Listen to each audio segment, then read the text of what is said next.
नमस्ते सब लोगों को।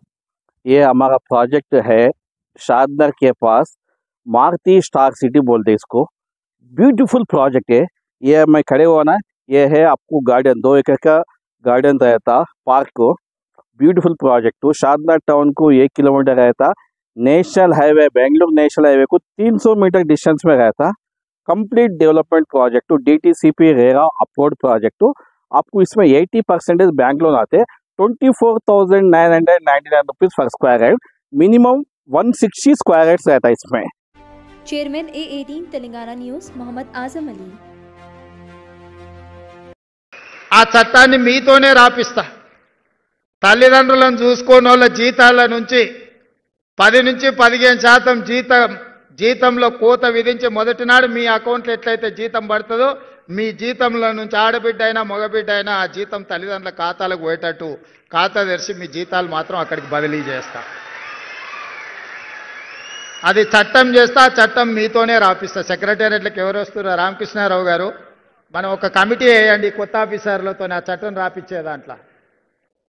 మళ్ళీ వాళ్ళు మాకేం తెలియదు అందులో ఏముందో అంటారు। కాబట్టి ఇందులో నుంచి సెక్రటేరియట్కి వచ్చే ఆఫీసర్స్ ఎవరైతే ఉన్నారో వాళ్ళతోనే ఒక గ్రూప్ ఆఫ్ ఆఫీసర్స్తో ఒక కమిటీ వేసి బేసిక్ డాక్యుమెంట్ వాళ్ళతోనే తయారు చేయించండి। అప్పుడు మేము చేసిన చట్టం ఖచ్చితంగా అమలు జరుగుతుందని వాళ్ళకి నమ్మకం వస్తుంది। అదేవిధంగా మీరు పని చేయబోతున్నారు। రేపటి నుంచి మా ఆడపిల్లలు అందరూ అత్తగారింటికి పోతారు, ఉద్యోగం వచ్చింది కాబట్టి పెళ్లి చేసుకొని। వాళ్ళ జీవితంలో అత్తామామలు వస్తారు, మరి అత్తమామల్నే చూసుకోవాలి, తల్లిదండ్రులను చూసుకునే బాధ్యత లేదా అని మీరు అనుకుంటే ఈనాడు తల్లిదండ్రులు కొడుకైనా బిడ్డ అయినా సమానంగా చూసుకుంటారు। మా ఆడపిల్లలందరికీ నేను సూచన చేస్తున్నా, మీరు అత్తగారింటికి వెళ్ళిన అమ్మ నాయనను మంచిగా చూసుకోండి, మీరు బాధ్యతగా తీసుకోండి। ఇక మా సోదరులకు చెప్తున్న కట్నాలు వస్తాయి, కార్లు వస్తాయి, అత్త మామ వస్తారు। ఇప్పటి వరకు ఉన్న అమ్మ నాయననేమో చేదవుతారు, కొత్తగా వచ్చిన అత్త మామనేమో తీపి అవుతారు। నేను చాలా మందిని చూస్తున్నా। అత్త మామను మంచిగా చూసుకోవద్దని నేను అనను, మీ కట్టుకున్న సతీమణితోని మీరు బాగుండొద్దని నేను చెప్పను। కానీ మీరు అధికారులు అయినంటే మీ తల్లిదండ్రుల యొక్క కష్టము శ్రమ వాళ్ళ రక్తాన్ని చెమటగా మార్చి మిమ్మల్ని భుజాల మీద మోసిండ్రు కాబట్టి ఇవాళ మీరు అధికారులు అయ్యింది।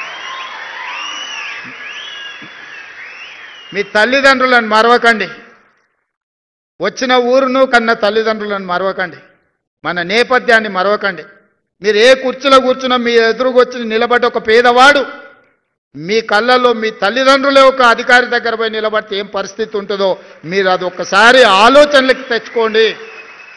సహాయం, నిస్సహాయంగా మన దగ్గరకు వచ్చే వాడికి సహాయం చేయడమే మన బాధ్యత। ఈరోజు మీకు ఇస్తున్న అధికారం నిస్సహాయులకు సహాయంగా అండగా నిలబడే అధికారం ఈరోజు ఈ ప్రభుత్వం ఇస్తుంది। నేనైనా మీరైనా మనమైనా నిస్సహాయులకు సహాయం అందించడమే మన బాధ్యత।